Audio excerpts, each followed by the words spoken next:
Assalamualaikum warahmatullahi wabarakatuh. Perkenalkan, nama saya Supartin Kari. NIM saya 233776 GSD 0780, Prodi PGSD semester 5.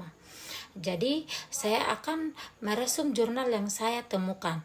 Judul jurnal pertama yaitu pengembangan media permainan papan pada pembelajaran IPS untuk siswa kelas 5 sekolah dasar. Atau berakang dari pembelajaran IPS membantu siswa memahami kehidupan sosial, sejarah, dan budaya. Namun dalam praktiknya pembelajaran IPS seringkali kurang menarik karena guru masih menggunakan metode konvensional dan media yang terbatas seperti peta, globe, atau gambar diam. Materi sejarah khususnya mengenai kerajaan Islam di Indonesia dianggap abstrak oleh siswa sehingga sulit dipahami tanpa bantuan media konkret. Siswa kelas 5 berada pada tahap perkembangan operasional konkret menurut Piaget, sehingga membutuhkan media pembelajaran yang visual, interaktif, dan mampu menghadirkan pengalaman belajar menyenangkan. Akan tetapi fasilitas dan media yang digunakan guru tidak mendukung kebutuhan belajar tersebut. Guru jarang memanfaatkan media inovatif yang dapat meningkatkan keterlibatan siswa. Penelitian awal penulis menunjukkan bahwa siswa kurang antusias dalam pembelajaran IPS. Proses belajar masih berpusat pada guru dan tidak ada media permainan yang digunakan untuk membantu pemahaman sejarah. Permainan papan atau board game menjadi alternatif media yang relevan karena dapat menggabungkan unsur bermain, kompetisi sehat, serta pembelajaran konsep secara simultan. Oleh karena itu, penulis mengembangkan Historypoly, yaitu permainan papan berbasis monopoli yang membuat tokoh sejarah peninggalan kerajaan Islam, peta lokasi kerajaan, serta kartu tantangan. Media ini diharapkan mampu meningkatkan motivasi belajar, interaksi sosial, dan permainan materi sejarah pada siswa kelas 5 sekolah dasar. Rumus masalah dari jurnal ini adalah bagaimana proses pengembangan media permainan papan Historypoly yang sesuai dengan kebutuhan pembelajaran IPS kelas 5 sekolah dasar, bagaimana kelayakan media papan berdasarkan validasi ahli materi dan ahli media, bagaimana respon siswa dan guru terhadap penggunaan media permainan papan dalam pembelajaran IPS, bagaimana perbaikan media dilakukan melalui uji coba terhadap agar menghasilkan produk yang layak digunakan dalam pembelajaran. Oke, kita mulai di pembahasan identifikasi dan analisis masalah. Wawancara dengan guru mengungkapkan bahwa media IPS tidak bervariatif dan kurang interaktif. Materi sejarah sulit dipahami siswa hanya dengan gambar diam. Guru ingin media yang ditahan lama dan dapat digunakan berulang. Siswa membutuhkan media yang menyenangkan dan tidak membosankan. Pengembangan media permainan papan, media dirancang menyerupai permainan monopoli dengan nama Historypoly terdiri atas komponen media. Pertama, papan permainan ukuran 80 x 80, 36 petak berisi tokoh kerajaan Islam, peninggalan sejarah, peta wilayah kerajaan, kartu perpustakaan, kartu tantangan, kartu permainan, 10 kartu perpustakaan, dan 10 kartu tantangan, tanya jawab, dan kartu pertanyaan. Bidang berbentuk kuda dari permainan catur, dadu kayu, dan mengocok kadu uang bermain penanda kepemilikan komplek. Konten materi difokuskan pada 8 kerajaan Islam di Indonesia seperti Pasai, Demak, Mataram Islam, Banten. Validasi ahli media memberikan masukan: perbaiki aturan papan, perjelas font, perbaiki warna kartu, tambahkan penanda kepemilikan, ringkas isi teks dan kartu agar dapat dibaca siswa sekolah dasar. Ahli materi memberikan masukan: teks terlalu panjang, harus dipadatkan, urutan materi harus sesuai dengan indikator pembelajaran. Hasil validasi menunjukkan media layak digunakan dengan revisi, implementasi, dan hasil uji coba tahap 1. Siswa antusias tetapi bingung memahami aturan permainan. Kedua, informasi pada kartu terlalu panjang. Ketiga, perlu memanipulasi simbol agar lebih memfokuskan siswa pada materi perbaikan setelah tahap 1. Mengubah biaya jual menjadi simbol bintang pink untuk kartu perpustakaan, dan bintang hitam untuk kartu tantangan. Menyesuaikan warna kartu agar lebih mencolok. Menyingkat isi teks pada kartu. Uji coba tahap 2, yaitu respon siswa dan guru positif. Siswa lebih aktif dan berkomunikasi, membaca materi dan berdiskusi. Media efektif dan meningkatkan pemahaman materi sejarah. Jadi kesimpulan dari jurnal ini adalah penelitian ini berhasil mengembangkan media permainan papan histori poli yang layak digunakan dalam pembelajaran IPS kelas 5 sekolah dasar berdasarkan validasi ahli dan hasil uji coba media terbukti meningkatkan motivasi partisipasi dan antusiasme siswa, mempermudah pemahaman siswa terhadap materi sejarah, menciptakan suasana belajar yang aktif dan bermakna walaupun masih terdapat beberapa kelemahan seperti ukuran media dan kurangnya pengukuran hasil belajar secara kuantitatif. Secara keseluruhan media ini merupakan inovatif, efektif, dan relevan untuk pembelajaran IPS. Kita lanjut ke judul jurnal kedua, yaitu pengembangan materi pembelajaran IPS untuk kelas awal dan kelas lanjut dalam kurikulum sekolah dasar. Latar belakang dari jurnal ini adalah pembelajaran IPS di sekolah dasar memiliki peran penting dalam bentuk cara berpikir sosial, kemampuan berinteraksi, dan pemahaman siswa tentang kehidupan bermasyarakat. Meskipun demikian, penyajian materi IPS seringkali tidak disesuaikan dengan karakteristik perkembangan siswa kelas awal 1-3 dan kelas lanjut 4-6 memiliki kebutuhan belajar yang berbeda, baik secara kognitif maupun sosial emosional. Pada kelas awal, siswa memerlukan pembelajaran konkret, visual, dan berbasis pengalaman langsung. Sebaliknya, kelas lanjut sudah mampu berpikir lebih abstrak, analisis, dan terlibat dalam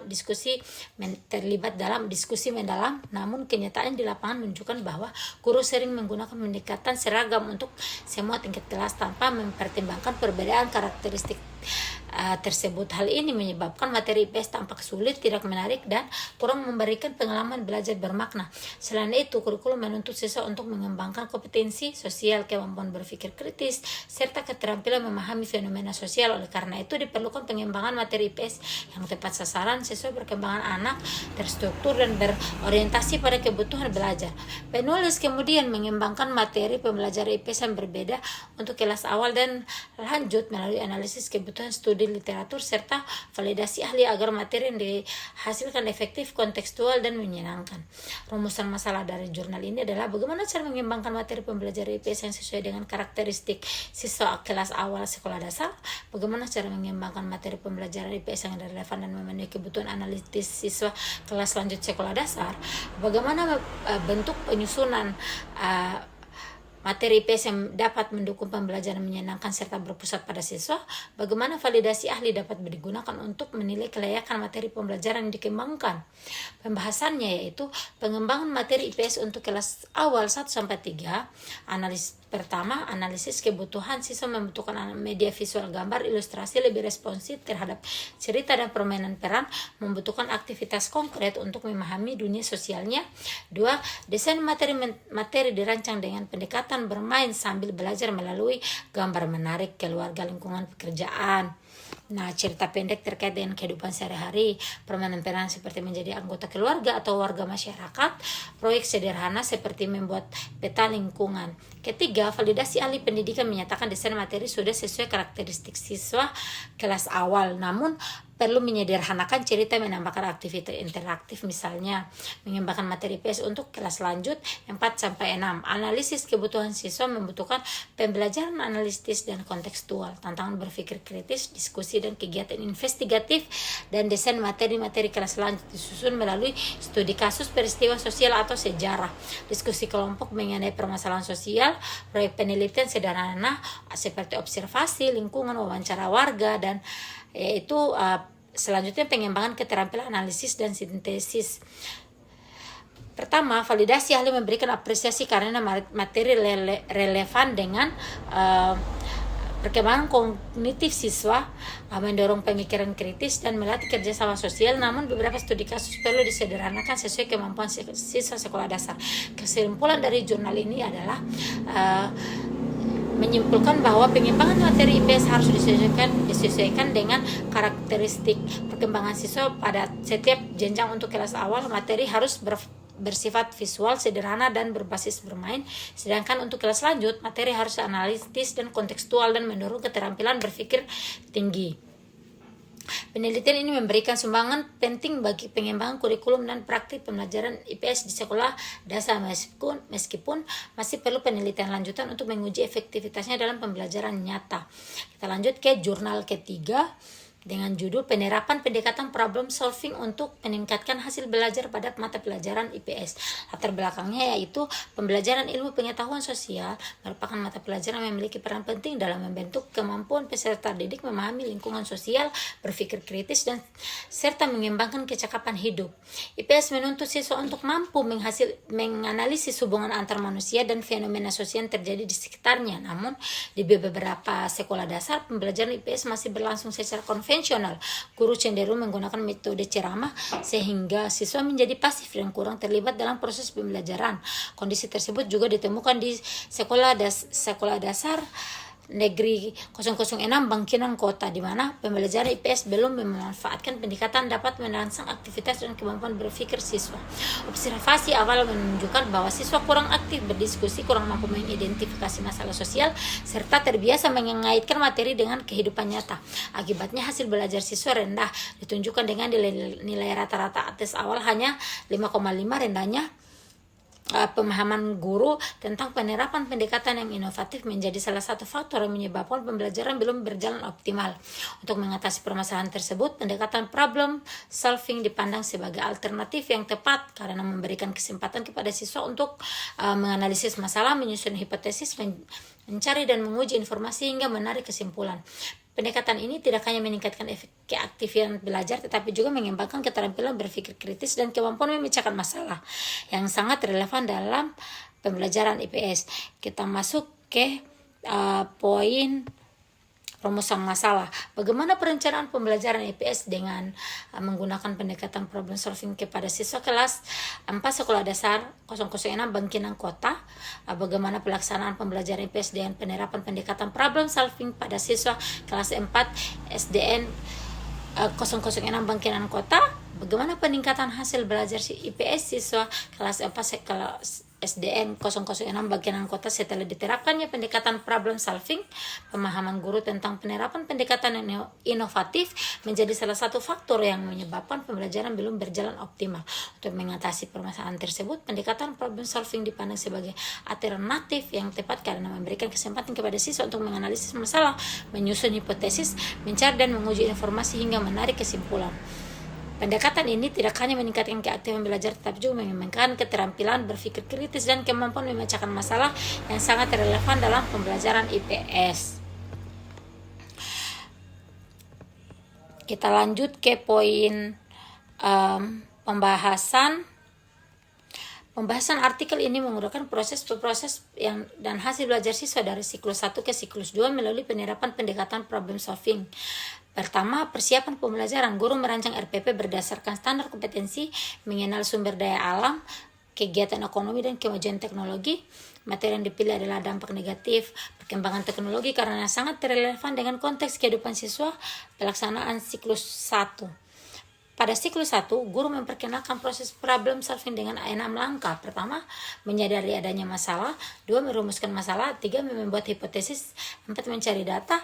5, menguji hipotesis. 6, mencari kesimpulan. Guru menggunakan media berupa gambar infokus dan LKS meskipun siswa mulai aktif berdiskusi.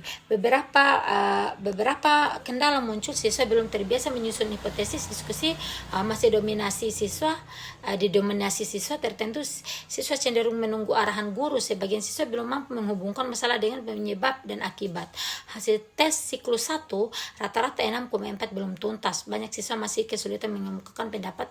Evaluasi menunjukkan perlunya perbaikan dalam pembimbingan pembiasaan berpikir kritis. Pelaksanaan siklus 2. Pada siklus 2, guru memperbaiki strategi dengan menjelaskan kembali tahapan problem solving dengan contoh lebih konkret, mengatur kelompok secara heterogen, memberi motivasi sebelum presentasi, membimbing siswa mengisi LKS secara bertahap, memberikan lebih banyak kesempatan berpikir mandiri dan diskusi. Perubahan ini membuat siswa lebih percaya diri menyampaikan pendapat, lebih mampu mengidentifikasi masalah dan solusi, lebih aktif dalam diskusi kelompok melalui mulai menghubungkan konsep dengan pengalaman sehari-hari. Hasil tes siklus 2 meningkat signifikan, yaitu rata-rata 8,1 melampaui target. Ini menunjukkan bahwa problem solving mampu meningkatkan kualitas proses maupun hasil belajar analisis kritis pendekatan problem solving berhasil karena siswa belajar melalui pengalaman langsung, masalah nyata membuat pembelajaran lebih bermakna, diskusi kelompok meningkatkan interaksi sosial, siswa dilatih berpikir sebab akibat, guru tidak hanya memberikan pengetahuan tetapi membimbing proses berpikir. Pendekatan ini konsisten dengan teori konstruktivisme yang menyatakan bahwa siswa membangun pengetahuan melalui pengalaman dan interaksinya sendiri. Kesimpulannya adalah penelitian ini membuktikan bahwa penerapan pendekatan problem solving secara konsisten dapat meningkatkan aktivitas siswa dalam pembelajaran, membiasakan siswa berpikir kritis dan sistematis, mendorong siswa memahami masalah sosial melalui proses ilmiah, meningkatkan hasil belajar secara signifikan perbandingan nilai rata-rata sebelum dan sesudah tindakan tes awal 5,5, siklus 1 6,4 dan siklus 2 8,1. Dengan demikian pendekatan problem solving layak digunakan sebagai strategi pembelajaran IPS di sekolah dasar, terutama untuk materi yang berkaitan dengan fenomena sosial dan teknologi. Guru disarankan untuk mengembangkan pembelajaran kontekstual kreatif serta memberikan berbagai masalah nyata untuk dianalisis siswa. Demikian tugas dari saya. Wassalamualaikum warahmatullahi wabarakatuh.